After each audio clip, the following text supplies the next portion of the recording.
छत्रपती शिवाजी महाराजांची कीर्ती थोरवती.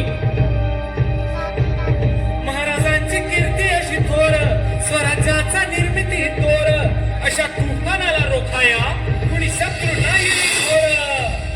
अफजल खान वधाची बरं का, अफजल खान वधाची सर्वांनी चांगली धास्ती घेतली होती. कुणीही सरदार महाराजांविरुद्ध पुढाकार घेत नव्हता. अशी परिस्थिती ही घटली, सरदार तलवार हटली, चिंतेत पडी बेगम, दरबारी अशी म्हटली. काय म्हणतात बडी बेगम? सलामत खां सिद्दी जौहर, हमने ये तय किया है कि भारी फौज, भरपूर खजाना और जबरदस्त तौफखाना तुम्हें देकर सिवा को जड़ से उखाड़ने के लिए भेज दिया जाए. जरूर. मरहबा मरहबा, सुभान अल्लाह. बडी बेगमनं चाल चालली. सिद्दी जोहरची स्तुती करून, त्याचा मान सन्मान करून, त्याला मानाची तलवार देऊन त्याला स्वराज्यावर चालतं केलं. सिद्दी थोर असा सरदार, सिद्दी थोर असा सरदार, हो बडी त्याची तलवार, 40,000 सैन्य घेऊन चालून येते स्वराज्यावर. मध्यंतरी कपटी औरंगजेबानं डाव साधला. स्वराज्याचं दुखणं पाहून शाहिस्ते खानाला 5 लाख सैन्यानिशी स्वराज्यावर चालतं केलं. ही आक्रमणाची बातमी आऊसाहेबांना हेरान मार्फत कळाली आणि आऊसाहेबांनी दरबार बोलवलं.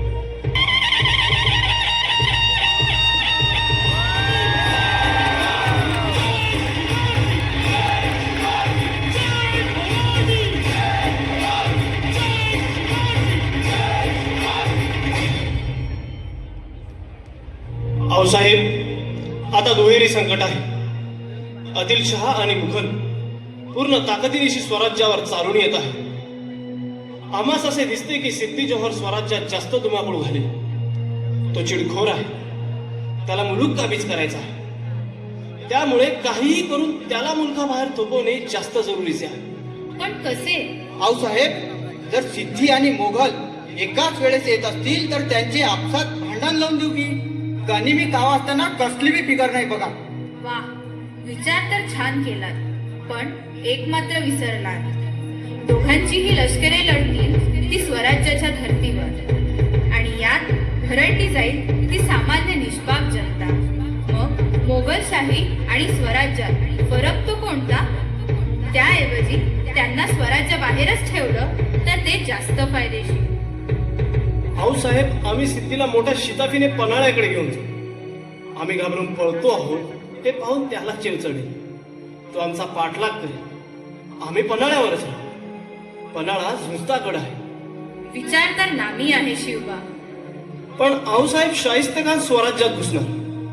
तो स्वस्त बसणार नाही. रयतेश छळेल, हाल करेल, तोही भयंकर. शाहिस्ते खानास आम्ही पाहून घेऊ. आऊसाहेब, आपण? होय शिवबा, आम्ही शाहिस्त्यावर दबाव आणू. प्रसंग बाका आहे. दोन्हीही लष्करे दोन्हीकडे लढत ठेवू. यशस्वी भव. अशी युक्ती नामी लढविली, अशी युक्ती नामी लढविली, हो जिजाऊंनी पाठ राखण केली. सैन्य दलाची हालचाल झाली आणि पन्हाळ्यावर कुचकरणी केली आणि महाराज पन्हाळ्यावर पोहोचले. महाराजांचा अंदाज अचूक ठरला.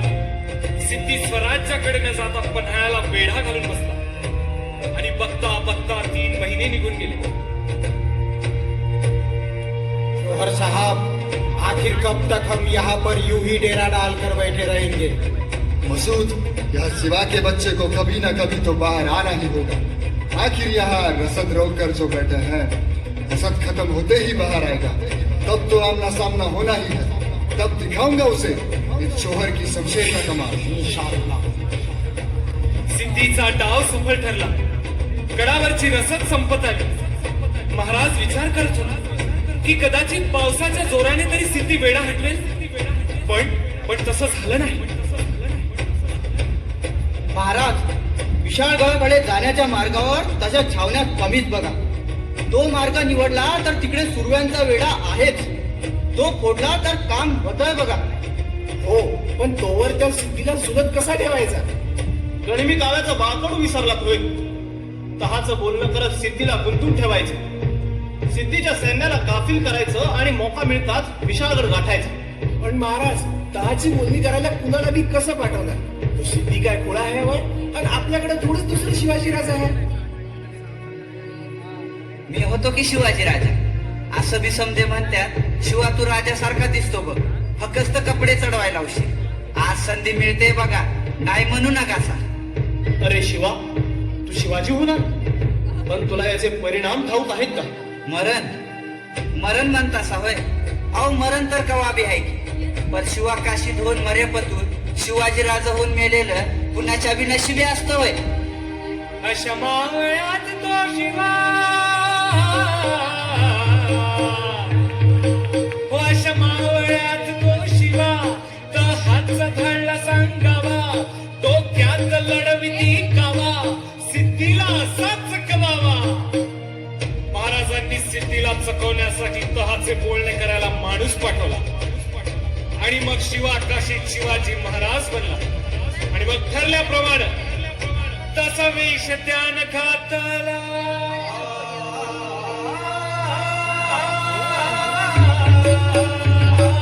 तसा वेश त्यान घातला, हो तसा वेश त्यान घातला, तसा वेश त्यान घातला. घोटात गेला जाण त्याची नसे हो सिद्धीला,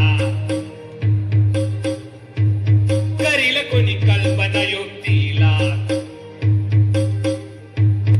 शिवा राज राज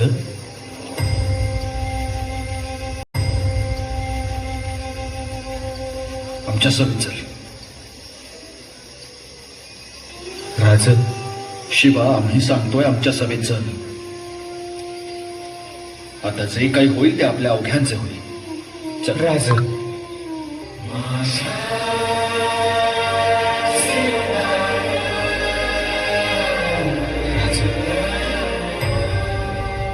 लहान तोंडी मोठा घास घेतो, पण माझं भाग्य किती बघता, माझ्या आई बापाची पुण्य आहे किती बघता. राज, ही तुमची कापडं जेव्हा माझ्या अंगाला लागली ना, तेव्हाच शिवा मिळाला. आता उरलाय तर तुमचा हात माये फकस्त.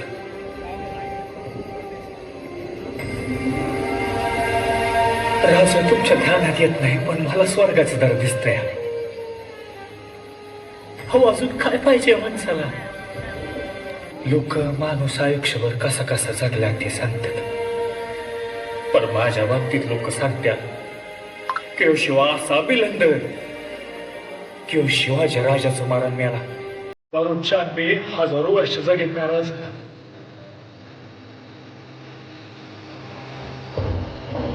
चला.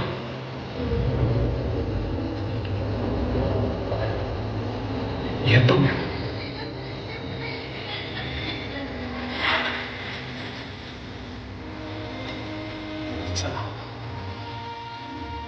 चला, हा येळ दवडू नका.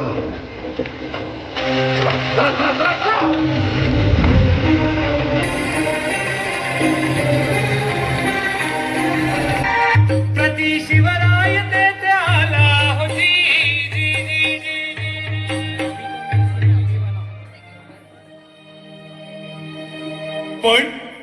पण फाजल खानानं त्याला ओळखलं आणि मग दैवान दगा तिथं दिला, दैवान दगा तिथं दिला. शिवाला त्यानं ओळखला, शिवाला त्यानं ओळखला. शिवसिद्ध असे मृत्यूला, शिवसिद्ध असे मृत्यूला. सरकन काढलं कटरीला, सरकन काढलं कटरीला. पोटात त्यानं भोसकला, पोटात त्यानं भोसकला. शिववेदनेनं कनवळला, शिववेदनेनं कनवळला, शिववेदनेनं कनवळला. अरे हाट सिद्धे, आता कसले महाराज मिळतात तुला? आता निसटले ते. माझं काम फत्ते झालंय. महाराजांच्या नावानं मरण येतंय, हेच माझं भाग्य. मुद्रा, आता शेवटचा मुद्रा. आखिर ये शिवा ऐसे वफादार आदमी लाता कहां से है? हाँ?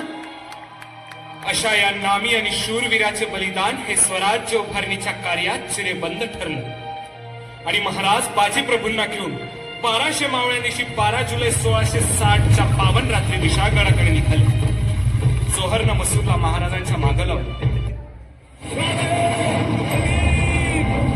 मराठ्यांच्या तलवारीची धार दाखवायची वेळ आली. थांबा महाराज, घोडखिंडीत या विजापुरी फौजा मी रोखतो, तुम्ही पुढे व्हा. तुम्हाला मरणाच्या दारात सोडून राजे, तुमचा प्राण लाख मोलाचा आहे. लाख मेले तरी चालतील, पण लाखांचा पोशिंदा जगलाच पाहिजे. जा राजे, जा. राजे वडीलकीच्या नात्याने सांगतो, गळावर पोसस तोफांचे 5 पाद आहेत. निघा राजे, निघा. जा राजे, जा. घोड्याची तुम्ही राजांची मुलाने आहात का? जा राजे. पुढे व्हा. आम्ही आहोत. येतो बाजी, आम्ही तुमची वाट पाहू.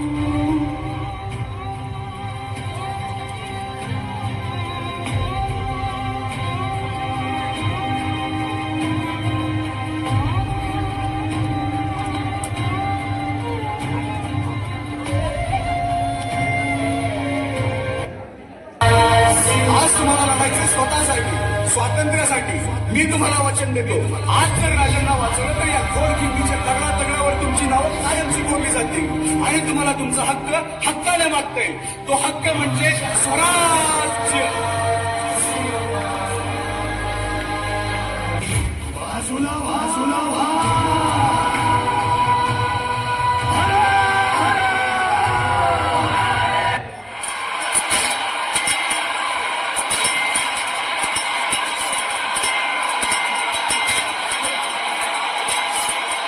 गर्जना भयंकर केली, गर्जना भयंकर केली, कोपली काली आग भडकली, सेना सागर खवळे मोठा, खाड खड घोड्याच्या टाका, वीर झुंजाया गीतीचे पाहुजी, वीर झुंजाया गीतीचे पाहुजी. बाजी प्रभू हातात भाला घेऊन आवेशानं लढत होते. जणू त्यांच्या आधी महादेव संचारला होता. त्यांच्या भाल्याच्या पट्ट्याच्या आत आता कुणाला शिरता येत नव्हतं. शेवटी शत्रूनं गनिमी डाव केला. बंदूक भरली आणि बाजीच्या छातीचा नेम धरला. ती गोळी सरकन आली, आहात त्या कालीवर मिरकी घुसली. श्री बाजी विवहळ पडला, मागुती काहीसा उठला, बेहोश वीरवर वदला. हर हर महादेव. अरे तोफे आधी नमरे बाजी सांगा मृत्यूला, अंचला घाल स्वातंत्र्य संगरी रिपुवरी घाला.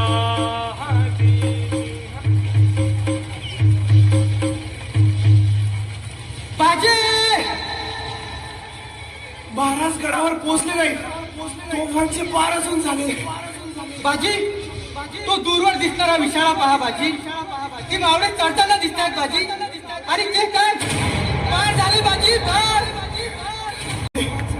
महाराज गडावर पोहोचले. महाराज, या बाजीचा शेवटचा मुजरा घ्या. महाराज, या बाजीचा शेवटचा मुजरा. हर हर महादेव. अशा प्रकारे बाजी व इतर मावळ्यांच्या बलिदानाने ती घोडखिंड खऱ्या अर्थानं पावन झाली आणि त्या घोडखिंडीचं नाव झालं पावनखिंड. पावनखिंड युद्ध झाले,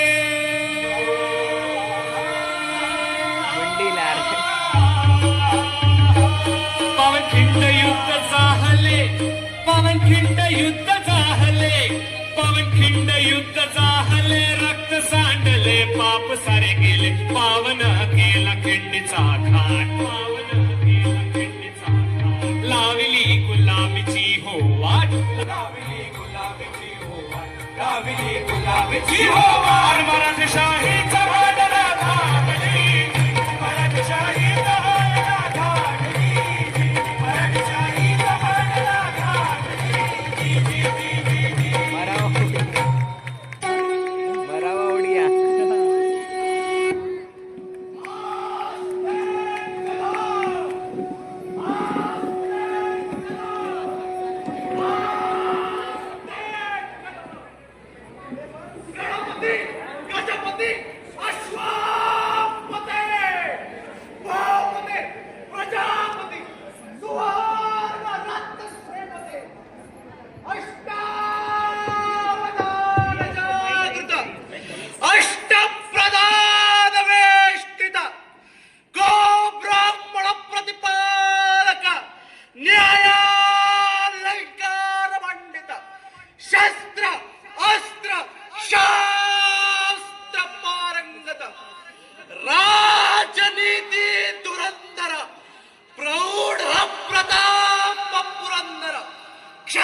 श्रीमंत श्रीमंत श्रीमंत श्रीमंत छत्रपती श्री शिवाजी महाराज की